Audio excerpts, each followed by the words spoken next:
Normalnie jak berety, wchodzimy tam na ten dworzec, siedzi typ i takim kurna kawałkiem szkła, no z 15-centymetrowym albo większym, wydłubuje z zębów rozbitego szkła, jakieś lustra, wydłubuje z zębów jakiś syf. Chciałem go nagrać, ale bałem się, że weźmie to szkło i się rzuci na mnie i mnie kurna zadźga. Więc jeszcze nie mam takich jaj, żeby nagrywać takie historie. Może za parę tygodni, ale na razie to było za grubo jak dla mnie. No ale pierwszy raz w życiu widziałem, żeby ktoś po prostu rozbitym lustrem czyścił zęby.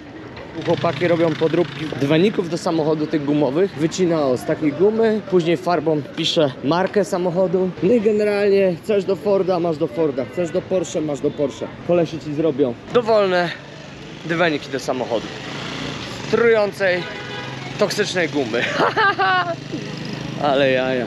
O, a to są te beczki. Widać dopiero po jakich przejściach. No i później garnki z tego robią. Znowu pani w czapce w środku dnia. Nam tu gorąco, ludzie chodzą w czapkach. Wali tymi butami. Pani przychodzi i mówi, szukam takiego rozmiaru. Zaraz się znajdzie. Nie, szukam drugiego. A, szukam drugiego. Wiesz, oni mogliby je pozwiązywać w pary, ale po co? Byśmy kupili bananiki? Nic nie będziemy kupować więcej niż to, co zjem. Ja zjem dużo. Przecież mnie znasz. Ja mogę dużo zjeść. Sporo tej kapusty. Kiszonka sama się robi. Tu generalnie jest tak, że dużo jest zgniłego jedzenia, oni wybierają. Wiesz co, chodź w tą alejkę, równoległą pójdziemy, tam będą owoce, bo tam już opony kroją na buty, ale śmierdzi, śmieci jest po prostu masakra.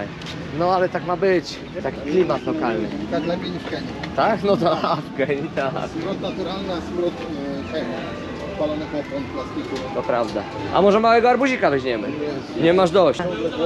Tak coś trzeba kupić jeść. No dobra, no i A w ogóle nie ma tutaj pieczonego mięsa. No jestem.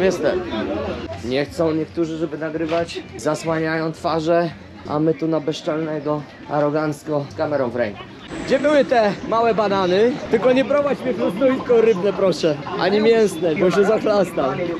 Tu jest tak, że jak ktoś trafi takiego turystę, boa, to deal roku. Tak było z tymi nieszczęsnymi orzeszkami. Śmiejemy się teraz z Maćkiem ze mnie. Po prostu polewamy z debila, który zapłacił... Ile ja tam zapłaciłem? Jakiś majątek za te orzeszki. Po prostu coś mi się porąbały zera. może być tak, to jest tak. Historia jest taka, że byliśmy bardzo skoncentrowani na stargowaniu ceny za park. I później Tak. było wielkie rozluźnienie i generalnie totalnie nie kumamy waluty. Zmieniając z Kenii na Tanzanię po prostu jakby no nie dociera do nas, że tutaj jest tyle, a tu jakieś tysiące. I totalnie żeśmy się zmieszali z tym. No. Tyle. I teraz jak będziemy żreć te orzeszki, to za każdym razem będziemy je gryźć i sobie przypominać tą sytuację jak berety. Przeżywa frustracje związane z kiblem. Opowiedz nam o tym. Mając 1,73 m mam za długie nogi i ciężko jest trafić do środka, nie na deskę, więc jest to gimnastyka. Jeśli gość byłby ode mnie 5 cm wyższy, to mur beton by po prostu zrobił taki posążek na desce z tyłu i tyle.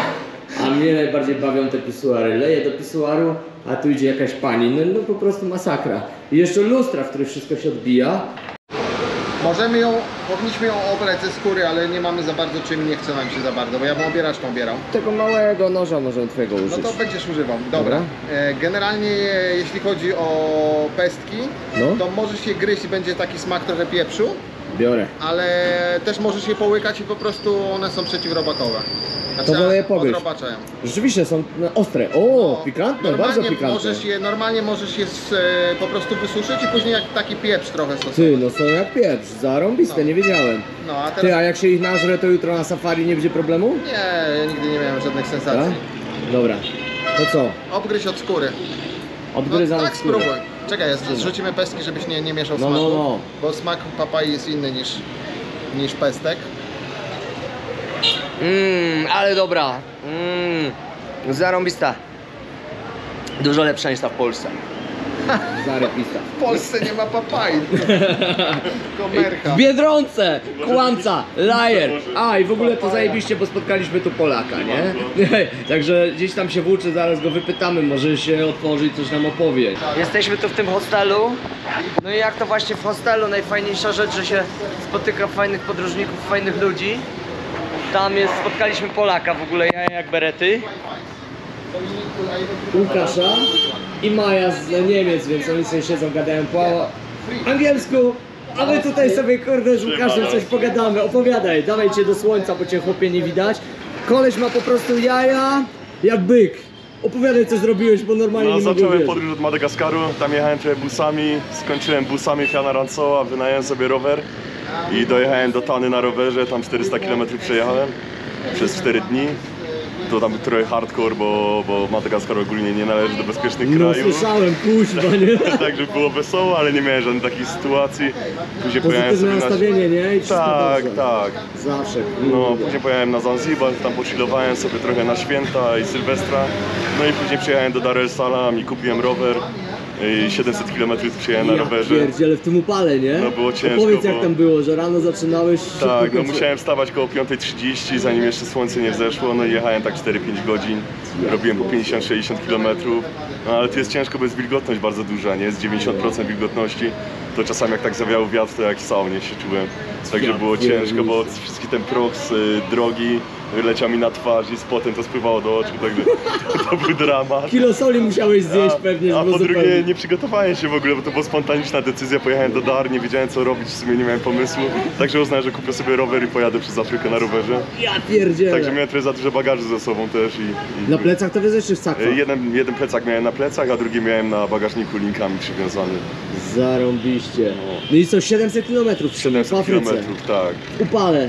tak. I ilu miejscowych nocowałeś w wioskach różnych? No tak, nie? zatrzymywałem się po wioskach, po prostu pytałem ludzi, gdzie mogę spać i zawsze mnie tak gdzieś zaprowadził. I bo ludzie mnie zawsze pytają, że czy to jest bezpieczne. Nie miałeś żadnej niebezpiecznej Żadnej sytuacji. niebezpiecznej sytuacji nie miałem, Zawsze jest to super powtarzam. komfortowo się czułem. No.